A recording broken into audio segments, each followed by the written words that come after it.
Hey guys, what is going on? This is Kale. I hope everyone is doing well. First off, I want to thank you guys for all the nice comments on my latest lesson video stuff. I appreciate all the kind words of encouragement. So let's keep this thing going. I'm going to try to do my best to put out a video every Wednesday. So if you're new to my channel, please make sure to like the video, subscribe, and don't forget to turn on those post notifications so you don't miss weekly videos from me. Also too, I write my own music and that's why I started this YouTube channel. So if you got some time and want to check some stuff out, I'll leave the link down below in the description for you guys.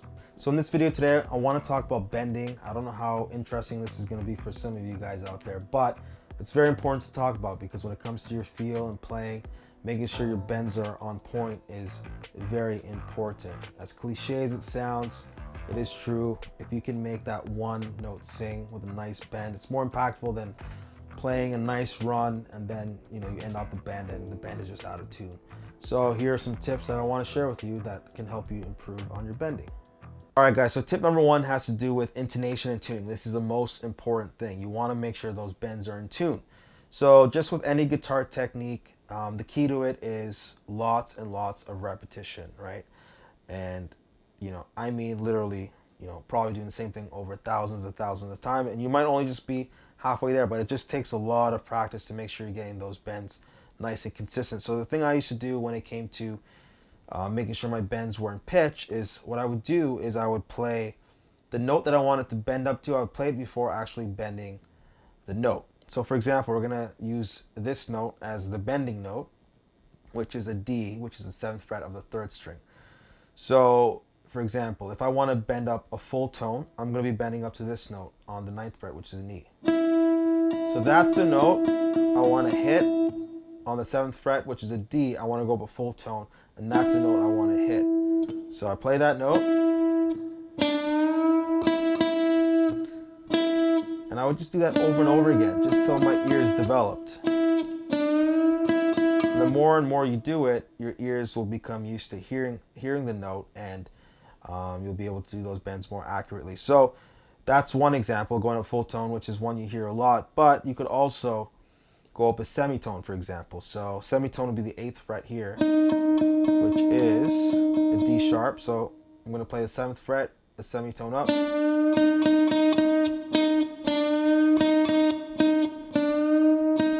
Right? Those notes are harder to hear, especially in the beginning. So that's one example. You can even go up a full tone and a half up. So I could bend this note all the way to the 10th fret, this pitch here, which is an F, right? So I play that note. I just want to try to make sure I get as close as possible to that note. I don't want to be flat, I don't want to be sharp, right? Obviously. If you want to go even crazier, I mean, I don't know if I would suggest this, but you can go up even 2 steps, which would be this note all the way here at the 11th fret on the 3rd string, which is an F sharp, right? So if I play that note, now if you do that, you might break a string and your guitar's probably gonna go out of tune. But anyways, you guys get the point. So if you want to work on your intonation and tuning, that's one tip that I used to do that can really help you, just developing those ears and making sure you're hitting those notes more accurately when you're doing your bends. All right guys, so tip number 2 is to not use one finger to bend. You can use your other fingers to help you support when it comes to bending, which is going to make it easier. Obviously 3 fingers or 2 fingers is better than 1, especially when it comes to guitar playing and bending, because your one finger is just generally, especially in the beginning, just not strong enough to support a bend. So for example, I'm playing this note on the 7th fret, which is a D on the 3rd string. I'm playing that note, but if you notice, when I'm bending the note,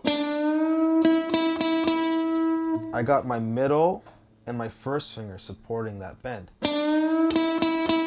So even though my 3rd finger is on the note that I'm actually bending, I'm using the middle and 1st finger to support the bend. Just like that. So don't use one finger, use the other fingers to your advantage.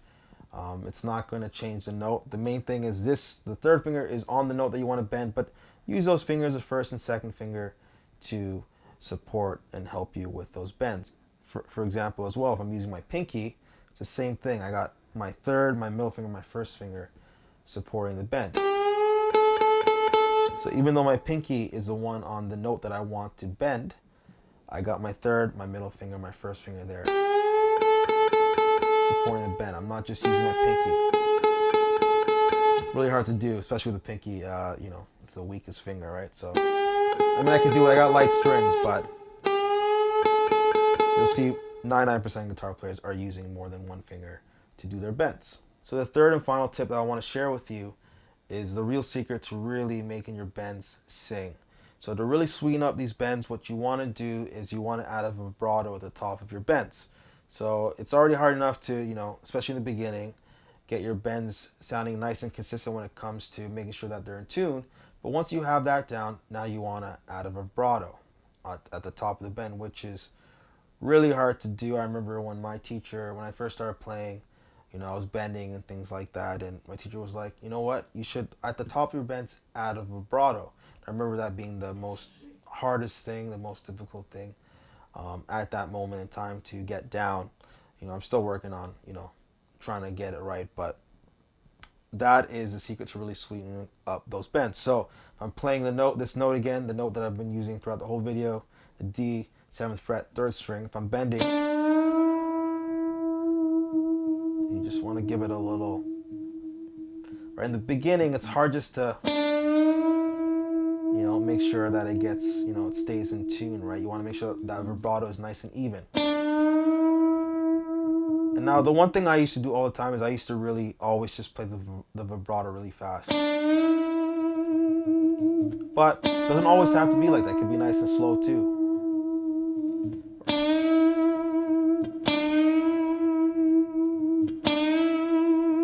Right, let's go here on the 8th fret of the 2nd string.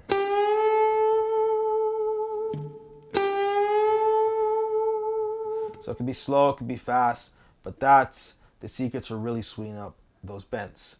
Anyways, guys, I hope these tips will help you when it comes to bending. If you have any comments, any questions, just make sure to leave me a comment and I'll be more than happy to answer any questions that you might have. Thanks for watching, guys.